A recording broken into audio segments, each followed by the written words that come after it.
Welcome to First Mile's Climate Heroes. I'm your host, Bruce Bratley, founder of recycling company First Mile. On this show, we meet and learn from the climate heroes who are building solutions right now to tackle climate change.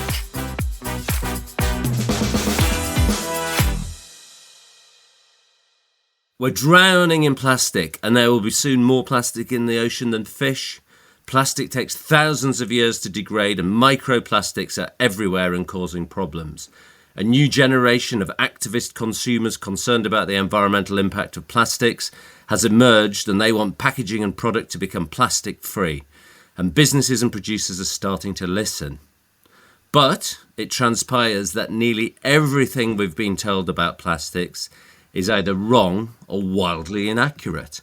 And today's guest on First Mile's Climate Heroes is plastic materials scientist and independent environmental expert, Dr Chris DeArmitt.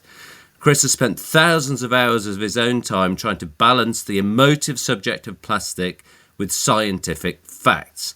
And he has published his work in his book called The Plastics Paradox. Chris, welcome to the show. It's great to have you on Climate Heroes. Thanks for having me on, Bruce. I appreciate it. So, I am going to bring this debate right up to date. Yesterday, Theresa Coffey, the Secretary of State for the Environment, announced, and I am quoting from the papers, it might be not exactly what she said, single-use plastic items, including cutlery and plates, are to be banned in England as the UK government seeks to curb the problem of plastic waste polluting rivers and seas. What is wrong with this statement? Because I think you'll have some disagreement with it.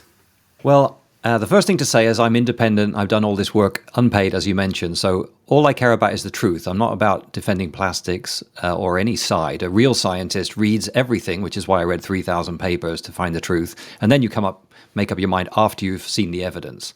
So that's where I'm coming from. So let's look at what they're doing and whether it makes sense and whether it's supported by the science. And the first thing to say there is that single-use materials are not good because we end up throwing them away, right? So single use is obviously not the greenest solution in many cases. But when you do a life cycle analysis to work out what is causing the least impact, we usually find out that the replacements for plastics are increasing harm. So for example, we know for a fact there are 28 studies on bags. We know that paper bags and cotton bags are much worse than plastic. And it's the same when it comes to cutlery and these other things. So there's nothing wrong really with banning single use, but to only ban the greenest material is illogical and counterproductive. It ends up increasing harm. So that's a problem. You mentioned contamination of rivers, and of course this comes from litter, right? The way that things get into rivers is that people litter it. So that's blaming that on the material or the object is it's like a 5-year-old's argument. If my kid dropped a candy wrapper on the floor and blamed Hershey's or Cadbury's, I'd think that they were an idiot, right? I'd have to forgive them if they were 5 years old. But adults are literally doing that. They're blaming Coca-Cola for bottles, and it's illogical, it's counter-scientific, and it doesn't help us because if you put the blame in the wrong place, you can come up with the wrong solutions that don't work or increase harm. So there's a lot wrong with that. And another thing is people bandy this number around, this alarming number that maybe 8 million tons of plastic are going into the oceans from rivers. And that was a guess made by Jambeck years ago. They literally worked out how much plastic was within 30 miles of the coast and assumed that like 2% of it teleported into the ocean, right, with no data, just a guess. And the latest estimate based on actual numbers is that there's 6,000 tons, not 8 million tons going into the ocean, which is more than 1,000 times less. And most of what's going in, what we find in the ocean, is from the fishing industry. So it's another example, right? We're blaming the wrong people. We're coming up with solutions that don't work or increase harm. So, and literally, if this politician had spent 3 minutes to check the facts, then they would be making policies that helped rather than harmed. So it's quite alarming then, isn't it, that we've basically got the head of the UK government in charge of the environment who is pushing through or promoting policies, and let's set aside the fact that, as you quite rightly say, why do we need single-use cutlery and plates in the first place? I'm going to come back to that actually when we talk about life cycle analysis. But we're pushing through a policy that says that we're going to ban this stuff because we're trying to stop waste entering UK rivers and oceans. And it feels like there's no evidence for that. I mean, two questions. One is, are UK rivers and the UK oceans polluted with plastic cutlery and single-use plates? And if so, is this the right policy to stop them, or should we be talking about other policies? Yeah, there's a couple of things there. So if you look at the scientific data and which rivers are polluting the oceans, they're all from Africa and Asia. 90% of everything that's coming from rivers is in countries which are unable yet to manage their waste. They haven't caught up with us, right? There's nothing wrong with them. They're not bad people. They're just behind technologically speaking. So almost none of it's coming from the UK or America or any of the countries that we think about normally. So imposing bans on places where there isn't a problem is just silly. And it doesn't make sense. And even if we were to ban single-use plastic alone, then people will be chucking other things. They will be chucking single-use paper plates and single-use wooden knives and forks into the same places. So again, it doesn't solve anything to just change from one material to a more harmful material and find that littered as well. It's just the whole thing just doesn't make sense. Just before we move off cutlery, presumably, and maybe this is a way of introducing the concept of life cycle analysis, but forgetting about the fact that we might be throwing our single-use plastic items into a river, which most people wouldn't do anyway, or somewhere that's going to end up in a river or the ocean. But although plastic, and you've argued in the book, and we'll come on to it, is actually a very environmentally good solution, presumably if you're looking at something like a fork or a knife, it's surely better to have a stainless steel metal fork or knife and wash it from a life cycle perspective than a plastic one. Or is that wrong as well? Because, a knife or fork could last, 20, 30 years if it's, washed on a regular basis. Or is the sort of impact of heating up the water and washing the knife or fork also greater than a single-use plastic item? Yeah, great question. So that has been studied by scientists. And as you said, they have to look into the water used to wash it, the energy used, the detergent used, all that kind of stuff. And what you find, I have seen studies on cutlery, and I don't have them to mind because it was like a year ago when I read it. But if you look at coffee cups, for example, they find that you can use a normal ceramic coffee cup, but I think you have to use it about 200 times because ceramics are fired at thousands of degrees, right? So you'd have to use it, I think, about 200 times without breaking it, and wash it, and then it would be greener. So these reusable things are potentially greener, but only if we use them enough times.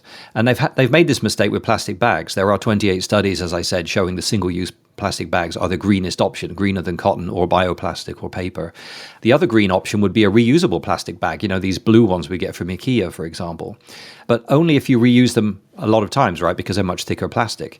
And what we find is that humans are not reusing them enough times in that case to make it greener. So you end up with a cupboard full of much thicker plastic bags that you forgot to take back to the supermarket and using more plastic and not helping the environment. So in theory, these things can be greener. And people make another mistake that they make is that they assume that the plastic can't be reused. So my daughter reused a plastic straw 50 times. And I know another environmental guy, he reused his normal plastic straw 100 times, right? So this argument that we'll take a metal straw that takes a colossal amount of energy, we know that it's not green, right? We'll take a metal straw because it can be reused. Like, well, the greenest solution is don't take any straw. 99% of people don't need a straw, just say no, right? And if you have to take one, take the plastic one because we know from scientific studies it's greenest, and reuse it. You can reuse it 50 or 100 times. So people are assuming this plastic straw is so cheap, I'm going to chuck it in the bin, and here I'm going to pay way, way more for a much heavier, much worse metal or glass straw because it can be reused when all along the plastic one could have been. So all the answers are there, the scientific studies are there, we know what is greenest, and no one's doing it. They're all following their gut and following their heart and ignoring the facts. And you've given examples there, Chris, of a plastic straw versus a metal straw or a glass straw. But actually what's happening in the UK anyway, the takeaway market, or if you go to a bar, if you get a straw, you want a straw, it's not plastic quite often now, it's a paper disposable straw. And I understand that if you have a stainless steel straw, that's going to have a lot more embedded energy in it than a plastic straw. But is a paper straw similar to a plastic straw, or have they got a bigger carbon impact before we even start with them? Paper's worse. So I've just read 50 life cycle analyses, and in every case, paper and cotton and copper or iron or bioplastics were all worse for the environment than the normal plastics we use, like polyethylene and polypropylene. And it's not by a small margin. If I compare paper to plastic, paper requires about 4 times more energy, 4 times more CO2, 4 times more water, and you make about 4 times on average more waste. In the case of a paper straw, it weighs about double what the plastic one does. In the case of a paper bag from my local supermarket here, it weighs 10 times more. The plastic one's 6 grams and the paper one's 60 grams. So as a rule of thumb, paper and plastic are kind of close in environmental impact per gram, per unit weight of material. And if you want to know which one is greener, just weigh them. Because the lighter one is the one that uses least material and is going to be greenest in most cases. And the other way to know what's greenest is just go for the cheapest. A lot of people are now conflicted with a recession coming. They're worried, how can I afford to be green? And the answer is just go and buy the cheapest material, because that's usually the one that's greenest. Because being green and being cheap depend on many of the same things, right? How much energy was put into this thing? How much transportation was put in? How much pollution did I have to clean up? How much water did I have to pay for to manufacture it? Many of these things that go into a life cycle analysis are the same factors that go into a cost. Super interesting, and fascinating that per gram paper's similar to plastic, but actually, and you just need to, pick up a paper bag or a cardboard box, which is often being used instead of plastic bags now, and they're way heavier, which is a great rule of thumb. Now, we've mentioned life cycle analysis, or LCA, a few times already. Can you give us a sort of idiot's guide, if you like, for our lovely listeners? I've offended them there. What's a life cycle analysis, and why are they so important? They've been around a long time. Can they be trusted, and what are they? Yes, well, nothing's perfect, right? But it's the only scientifically proven way, which has been evolving over 40 or 50 years, of working out what's green, right? Quantifying it. So you literally add up how much carbon dioxide was created making this product, how much pollution's going into rivers, how much waste am I creating, what's happening at the end of the life cycle of this product. So it's not just making the material, it's the whole life cycle of it in its application. So, for example, if you look at the life cycle analysis of a car, you find out that the manufacturing of the materials is only about 10% of the overall impact. It's much more important how light is that material and how much petrol are you saving by making the car lighter. So it's not just about the materials, it's about the whole life cycle, from making the materials to using the thing to repairing it to disposing of it at the end of life. All of that's included. And people don't realize that. They always say, oh, well, life cycle analysis ignores this or that. And that's because they've never seen one, right? They include virtually everything you can think of. And they're standardized and they have to be peer reviewed, so you can't pull a fast one. Having said that, I would never trust one life cycle analysis, especially from a trade association. And that's exactly why I have the world's largest collection of life cycle analyses on bags, because I went to find every single one and make sure, see what the evidence told me. And everyone agreed. Every single one ever done in the world agrees that the paper bag is way worse than the plastic bag. And what is the history of the plastic bag then? Because we didn't always have plastic bags, and I guess before that, it was a cotton bag or a paper bag, and we're now back to plastic. Well, we've had plastic, and plastic has now got a tax associated with it, and now we're sort of heading back to paper or cotton bags. And are we going to end up with plastic bags again in 10 years' time when people start listening to you about the life cycle analysis? Yes, because people are reversing the ban. So a lot of these politicians who just did a knee-jerk reaction to get votes, they've now reversed their decisions, and now they look like idiots, right? Because it would have literally taken, if you go to Google right now and type in LCA for life cycle analysis, space BAG for bag, you will find the PDF studies I'm talking about, right? They're on Google. They're not hidden. It would take an intelligent person 1 second to find that the plastic bag is greenest, and it's not even close. As I said, it's a factor of 4 greener. So these decisions are being reversed already. People are making decisions 100% proven to increase harm. They're waving their cotton bags around and feeling like saints, and they're actually increasing harm because they couldn't be bothered to look at the facts. And so if we switched every bag to paper or every bag to cotton, is that going to have an impact on land use? Because we'd have to switch over more land to cotton production, or we'd have to have more forests, do we need more trees, or have we got they calculated that ironically, the guy who invented the plastic bag was a Swedish guy, and he carried one around in his pocket and he reused it. I have the patent here, his original patent from, I think, 1920, and he invented it to save trees. They've calculated that you'd have to cut down 2 million more trees just to replace the plastic bags every year, just to replace the plastic bags in Europe, right? So, and if we look worldwide, that would be about 5 million trees a year cut down to replace a plastic bag, and all the while increasing harm, increasing waste, increasing CO2, increasing land use, and all the rest of it. So it's just an idiotic thing to do. First Mile is the UK's leading waste management service. We help over 30,000 businesses reduce their carbon impact with our award-winning range of recycling solutions. Go to our website, which is thefirstmile.co.uk, to get started today. If you're enjoying this episode, don't forget to subscribe. We have brand new episodes every Wednesday. Isn't the problem, though, that you have, if you take the plastic bag, your life cycle analysis, which, as you said, although it's available freely on Google, most people aren't familiar with the term or the understanding of the embedded carbon and the transportation and everything. And what people tend to be getting upset about, or being told to get upset about, is the fact that you end up with lots of plastic bags in your cupboard. And although the life cycle analysis might say the impact of this plastic product versus this paper product or this glass product or this metal product is much lower, people are then getting upset about it at the end of its life. And is it because we don't have a good recycling infrastructure that people are then jumping to wild sort of conclusions or inaccurate conclusions because they're just frustrated with the fact that they've got cupboards stuffed with plastic bags at home? I don't know what's driving. I don't think it's rational what's driving this. My suspicion is that when we see a plastic bag, they're really ugly. I mean, I'm a plastic guy, right? And when I see one plastic bag in the kitchen, I'm offended, right? It just looks awful to the human eye. It doesn't look natural. There's some visceral reaction against things that don't look natural.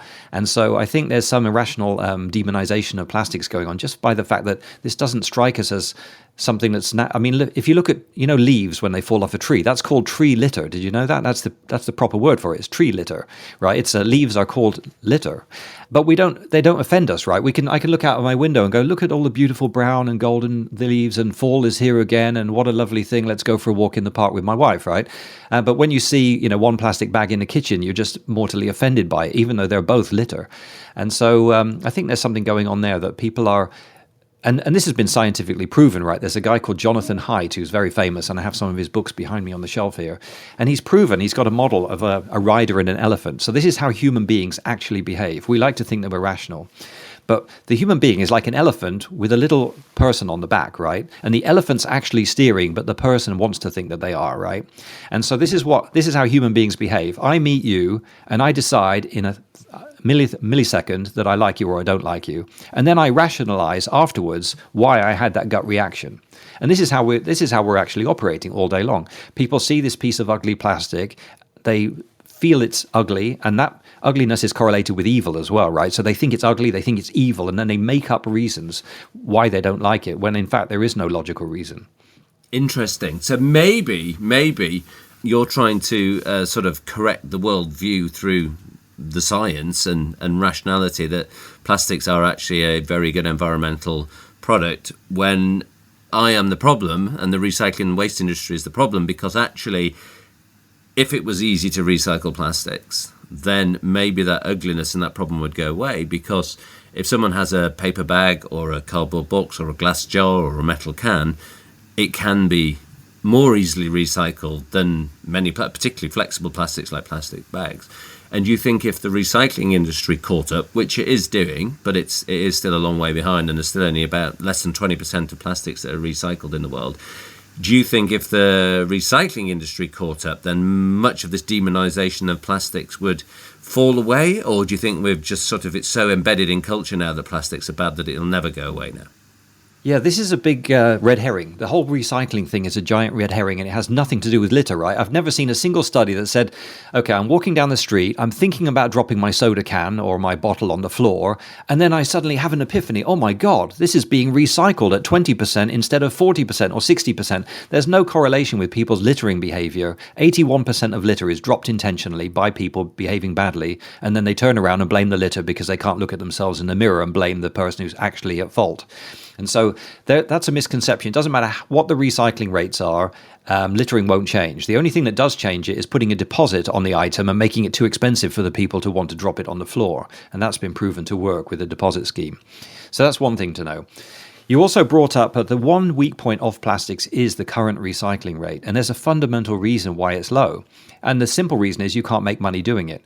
The way the world works is that people will do anything that makes money, right? Anything that's profitable. And these recycling companies spring up and then they go out of business. I saw one or two go out of business last week, right? There were internet announcements that they've gone out of business. And here's something fundamental that people don't appreciate.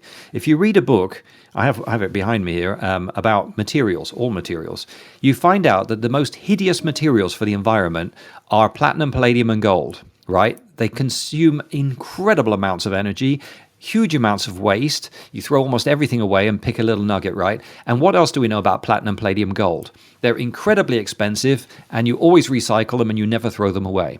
And on the other end of that spectrum, we have things like polyethylene, polypropylene, and PET, which we know generate the least CO2 and need the least amount of water and the least amount of energy and so on. They're the greenest materials, and they're so cheap because they're so green that we throw them away without a thought, right? So we have two ends of a spectrum. We have things which are hideous for the environment, which are always recycled, and things which are so green that they're so cheap we don't mind throwing them away because it's not painful to us to do so.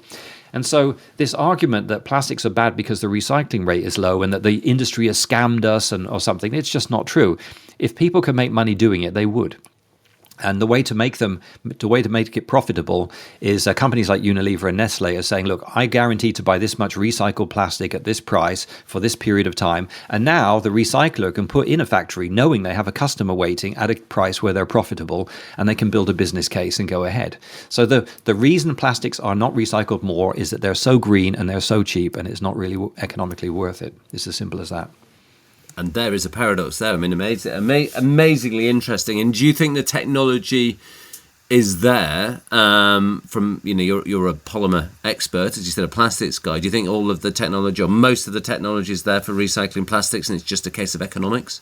Yes, it's absolutely easy. 90% of plastics, if you look at which plastics we use, they're polyethylene, polypropylene, PET, PVC, and they can all be recycled, no problem. You just take them, you stick them in a machine, remelt them, you've got a new part. Dead easy. There's no fundamental reason why you can't just use normal mechanical recycling. And don't forget, we're taking materials which we know cause the least harm and making them even greener, because recycling is a lot less energy than making a material from scratch. So you save about 60 or 70% of energy to recycle the plastic. So the green part is there. And the technology part is there. And I see a lot of people obsessing about this chemical recycling, so which doesn't make a scratch, doesn't make a dent on anything. It's just a giant waste of time and money for the most part. Plastics are less than 0.5% of all the materials we use and all the waste we create. Less than 0.5%, right? And 90% of that can be recycled easily by bunging it in a machine today, the same machine we use for normal plastics, virgin plastics, right? So no investment needed, no mystery, no technology advances needed. So this chemical recycling is applying to 10% of 0.4% of all materials we use. So we're obsessing about how are we going to recycle 0.04% of all materials. It's just not going to affect anything, right? It's just a massive amount of public perception is going into it, and hundreds of millions of dollars for something that won't make a dent on anything. And this fact of how much of consumption of materials is just worth coming back to, because I got this out of your book, and I hope you don't mind me quoting. So global consumption of materials every year is, it's impossible to visualize, 90 billion tons, of which plastic is 370 million tons, which sounds a lot, but it's less, as you've just said, less than 1% of global consumption of materials.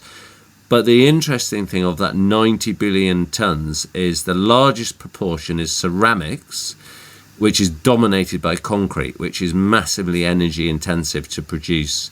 And why aren't we talking about concrete? Well, that's the funny thing, right? I'm a problem solver. I get paid to solve problems for the world's largest companies. Companies like Apple and Procter & Gamble come to me when they're stuck, right? And the number one thing when you're solving a problem is to look at the facts and make sure you have them in front of you, right? Because if you don't understand the problem, you can never solve it. So if I'm looking, as you said, at this pie chart in front of me from a book on materials use, I see that 84% of all materials we use is ceramics, right? So the idea, and the plastics are less than 1% by weight and by volume, right? So the idea that we can obsess about plastics all day long and solve anything and ignore 99.5% of our materials problem and waste problem is idiotic. You'd have to be like certifiably insane or incredibly stupid to think you can avoid 99.5% of problem. It'd be like me cutting my toenails and thinking the rest of me is in perfect physical condition because I trim my toenails, right? Obsessing over I combed my hair and now I'm having a heart attack. Here's the answer. I'm going to comb my hair. That will solve everything. This obsessing over one tiny detail and ignoring the actual vast majority. I'm not saying we shouldn't talk about plastics, right? But if people were genuinely worried about materials waste, they would for every post we saw about plastics, we would be seeing 200 on ceramics and metals and wood and other things which we use, right? That's what would happen if we were being logical and we genuinely cared about materials or waste. And this is proof that we don't genuinely care, right? If we genuinely were worried about materials or waste and not just demonizing plastics, we would be talking about the rest, but we're not. We're making up, as I said, irrational reasons to hate plastics when they don't exist. At the end of your book, you sort of flip the plastics, and the name of the book, The Plastics Paradox, you flip it on your head and you say, actually, if you want to be an environmentalist, you have to embrace rather than oppose the use of plastics. Is that right? Yes, if you look at the science, you can be for the environment or against plastics, but you can't be both at the same time. If you're against plastics, you are harming the environment. It's 100% scientifically proven. If you want to do that as an adult, go ahead and do it. So another thing I like to say to people is, feel free to hate plastics, but please hate them based on something that's actually true, because at the moment, people are hating them based on a bunch of things which are propagated by NGOs who are making hundreds of millions of dollars making up fiction to get your donations. I mean, the president of Greenpeace, Dr. Patrick Moore, left and wrote 2 books and a report saying that their business model is to make up things to make you so annoyed that you donate. That's their actual business. According to him, they've abandoned facts and the environment decades ago, and that's why he left. Do you think that's going to change because we have very emotive films on television, we have very emotive language and imagery of wildlife with entangled in plastic, usually not plastic packaging, it's usually abandoned fishing gear, but there we go. And do you think that debate can move on now, or do you think we've just become so culturally opposed to plastic and what it stands for in the environment? Well, I'm a realist, right? So I know that only a few % of people actually care about this topic. The rest of them are just pretending to look good to their friends. That's called virtue signaling. Everyone's like, rah, rah, rah, I care so much. And then you say to them, well, have you got 3 minutes to see the facts which you've never seen? You've never heard from an independent scientist before. You've never seen peer-reviewed science that's true. All you've done is heard from the media and NGOs who want to empty your pockets for you.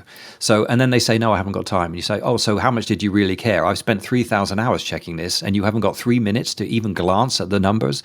Because you can also go online, right? Let's say you're worried about turtles, right? So go to Google and type in turtle mortality study or whale mortality study, right? And you'll find the science, or bird mortality study. I've done it. It's in my slides. In every case, you find that there's not one single mention, if you look at what's actually causing the deaths of turtles or whales or birds, not one single mention in any of the scientific studies of plastic or bag, right? So if people were genuinely worried about birds, I can tell you, I've got the slide in front of me.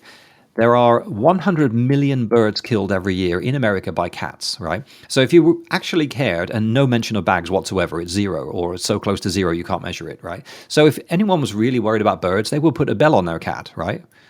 That's it. If somebody was genuinely worried, but they're not, right? They're not genuinely worried about that. They're just dreaming up reasons to empty your pockets with a picture of a bird or a turtle. Even if you look at that famous thing with the turtle with the straw up its nose, it never even happened, right? If you look at the video, the woman says, "What is it?" And she says, oh, he bit on it and he says it's plastic. So they pulled an object out of a turtle's nose, never analyzed it, right, and bit on it and said it's plastic. I'm a scientist. I can tell you there are machines for analyzing what things are made of, and biting on them is not included in one of the official mechanisms for working out what things are made of. And then we wrote to them and said, well, how do you know it was a straw then? And they said, oh, we don't. It could have been anything. So 200 million people have seen a YouTube video with an object pulled out of a turtle's nose. They're all convinced it was a plastic straw. There's no evidence it was plastic and no evidence it was a straw either, right? So this is how far people will go. They're just dying to believe any odd nonsense that people show them. And watch the video yourself. Go to YouTube and watch it and listen to what they say. And it seems to be getting through to the corporate. I mean, it's interesting you're saying you help big businesses solve problems, but it seems to be getting through to the corporate world where, I mean, I was just shocked where my family like crisps, and we always buy in the weekly shop a big multi-pack of crisps, and it used to come in like a big crisp bag. So it was like a big sort of outer bag that was made out of the same material as the crisp bags. And it arrived last week in a cardboard box. Yeah. Horrendous. I've seen the life cycle studies on that. It's the box that it comes in is 90% of the whole thing. If it's nothing compared to the crisp bag, just weigh it. If the box weighs more, you're increasing harm by about 5 times by putting it in a box. Wow. Can we turn that back? Can we get corporations to... Because the corporations tend to say, well, we're doing it because of consumer pressure and consumer demand. So is that real? Right. There was a report with supermarket, because I thought, how stupid are these executives, right? Surely they've spent 3 seconds to look at the facts. So they did a interview of UK supermarket executives, and they said, yes, we know that replacing plastic with paper increases harm, but we do it because our customers ask us to do it. Right, so they know it. They know that they're increasing harm. They've admitted it. There's a written report you can download that says it.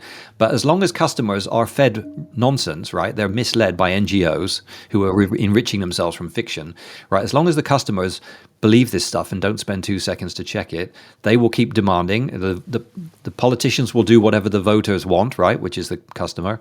The corporations will provide whatever nonsense, non-green solution you ask for. So you're feeling like a saint, as I said, and actually you're a sinner because you're making things worse. And all of this will go on as long as we allow the misinformation to perpetuate. And I know that it probably won't change anytime soon, despite the information being freely available. People are just not interested in facts. And then just sort of turning to solutions, I'm conscious of time, Chris. The Ellen MacArthur Foundation has published and got many big businesses signed up to the UK Plastics Pact. Is that heading in the right direction? And they're very much supportive of the 30% recycled content in packaging. They very much focus on elimination of unnecessary single-use packaging. Is that heading in the right direction, do you think, or is that misconstrued? I'm not a big policy person, right? I'm a scientist, so I'm not a politician. I don't have a political affiliation of any kind. So I don't spend a lot of time looking at that, but I am concerned that Ellen MacArthur has not got great credibility, right? I mean, they released that thing about more plastic than fish in the ocean, and that's been debunked so many times. It's ridiculous. They never retracted it, right? To my mind, an organization that was working for the environment would get their facts straight, they would check things, and if they made a mistake, they would retract it and admit it. And I have seen no evidence of that from them. So the BBC, the CBC, and even I have a webpage showing that what a load of nonsense that is, more plastic than fish. And they're campaigning on this. They've got to, they're getting, these companies get donations from this stuff, which just isn't true. So, that's my worry, that some of the things are intuitively, obviously, it makes sense, right? Let's reduce materials, let's reduce things we don't need, all that's very sensible. But I'm deeply suspicious of organizations which don't have a great reputation for sticking to things which are backed by the science. So it fascinated, Chris, that you've done something which seems quite obvious, really, which is you've read the science, and then you're showing us that we're all being sold a completely incorrect worldview of plastics. You've said, quite rightly, you're not a policy guy, you're a scientist, but for you, what would success look like in terms of, you're doing this with your frustration that people aren't telling the truth and we're not getting the science through, but will you be sitting here in 30 years' time still feeling like we're trimming our toenails and thinking like the body is in rude health, or do you think we're going to have had change? Well, the pendulums start to swing, things go back and forth. They always go too far in one direction. So the great thing is, right, this is not my income. My job is solving problems, being a scientist, working with materials. And I don't care one way or the other. I don't actually care that much about plastics or the environment. The thing that I'm crusading for here is truth, right? Please make decisions based on things that are actually true. If you're going to claim to care about something, spend a few minutes to check the facts, because it's dead easy to do. It's all on my website. And I want to mention the book's free, the website's free, the videos are free. I'm doing this podcast for free, right? All of this is for free. And that's another way to tell who's telling the truth, right? Look and see where the dollars are flowing, right? You've got an independent scientist who spent thousands of hours and is sharing it all for free, did it all unpaid, or you've got people with hundreds of millions of dollars in the bank and a reputation for telling whoppers. So I do suspect that this will come back. We already see reversals of bag bans. We already see people realizing that this is increasing harm. And also, as a recession comes, this whole environmental thing is a luxury problem. This is what people do when they don't have real problems, right? When you're not starving, when your family's fine, when you've got plenty of money, you start worrying about things which are minutiae. As soon as the recession comes, all of this will go out the window. Nobody's going to buy their allegedly green goose egg or any of these free farmed whatever, or their organic bananas. It'll all be back to the standard stuff because it's cheaper and ironically greener. That's interesting. You say you're about telling the truth.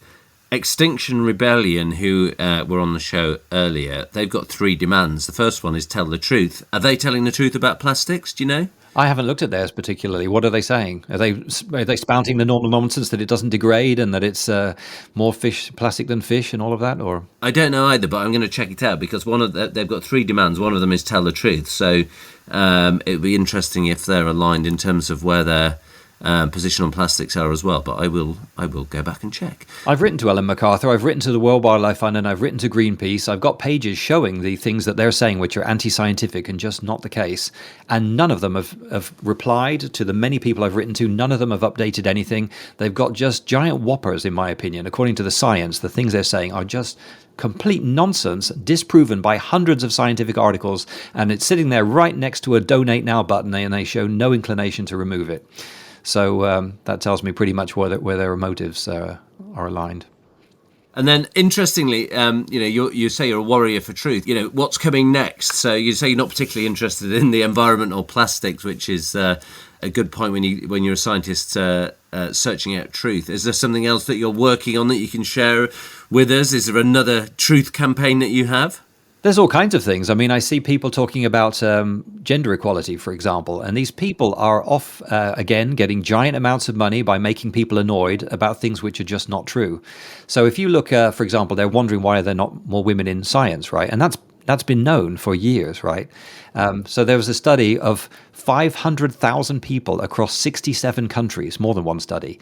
And we know exactly, I'm not going to go into the details now, but we know exactly why there's fewer women in STEM and fewer men in nursing as well, right? Because men and women have different preferences, basically. On average, men and women have different preferences. And this is 100.000% scientifically proven, right? That we have different interests, we have different things that we're more interested in and so forth. So all these people are off campaigning anywhere they can make a buck and make people angry. And no one seems to be checking the facts, which is alarming. Interesting. I love your sort of self-declared warrior of truth, which I like that a lot.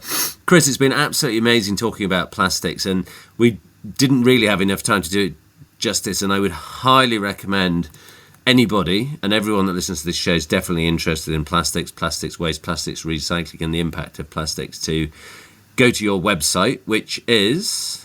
The best one probably is phantomplastics.com, and there's also plasticsparadox.com. Either of those, you can get the book for free in several languages. And the best single thing, if you have 3 minutes, there's an overview of all the facts that we just mentioned about litter, waste, microplastics, all covered in 3 minutes, and a video inside that page. And if you were to watch that, you'd spend 20 minutes of your life and you'd actually be able to help the environment rather than harm it. Before we go, we have a regular feature here, Chris, which is Climate Heroes Hall of Fame. And if you could put one thing, thought or person, into First Smile's Climate Heroes Hall of Fame, what would it be? I think it would be, you can be for the environment or against plastics, but you can't be both. You have to choose. Chris, it's been absolutely amazing having you on the show. Thank you very much for being my guest on First Mile's Climate Heroes. Thanks for looking below the surface and caring about facts, Bruce. I really appreciate it. Thank you. I'm Bruce Bratley, and you've been listening to First Mile's Climate Heroes, where we meet incredible people making an impact to tackle climate change. If you've enjoyed this episode, leave us a review and subscribe to the show. We have brand new episodes every Wednesday.